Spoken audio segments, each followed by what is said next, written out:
Hello friends, இன்றைக்கு பார்த்தீங்கன்னு சொன்னால் நான் நினைக்கிறேன் கிட்டத்தட்ட ஒரு 4 நாள் அப்படி அதுக்கு பிறகு இன்றைக்கு தான் சூரிய பகவான் வந்திருக்கிறார். பார்த்தீங்களா, எங்க ராசா போயிருந்தீங்க, உங்களை தானே நாங்கள் தேடிக்கொண்டு இருந்தோம், வாங்க ஐயா வாங்க அப்படின்னு வெல்கம் பண்ணியாச்சு. இனிமேல் உங்களை நாங்கள் பேசியெல்லாம் மாட்டோம், அப்பப்போ நீங்கள் வந்துட்டு போங்க அப்படின்னு சொல்லியாச்சு. சரியா, அவர் இன்றைக்கி அவர் வந்திருக்கார். பார்த்தீங்களா, இன்றைக்கு காலையில் இருந்து ஃப்ரெண்ட்ஸ், காலையில் கொஞ்சம் மழையாக இருந்துச்சு.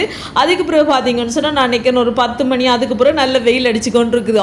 அடிச்சு கொளுத்துற வெயில் அப்படி இல்லை, கணக்காக வெயில் அடிச்சு கொண்டு இருக்குது. காற்றும் கொஞ்சம் குறைஞ்சிருக்கு. பார்த்தீங்களா, இன்றைக்கு தான் வந்துருக்கு. அதெல்லாம் எங்களுக்கு நிறைய வேலை பெண்டிங்கில் இருந்துச்சு, அதெல்லாம் காட்ட கடந்து செய்தாச்சு. என்ன வேலை, துவைக்கிறது கழுவுறது அந்த வேலையை தான். ஏன்னா சூரியனை கண்டா விடக்கூடாதுல்ல, வெயில வரும்போது டக்குன்னு பிடிச்சிக்கொள்ளணும். திடீரென்று நாளைக்கு மழை வருதோ தெரியாது, அதனால் எல்லாம் கழுவுற துடைக்கிற வேலையெல்லாம் காட்ட கடந்து முடிச்சாச்சு.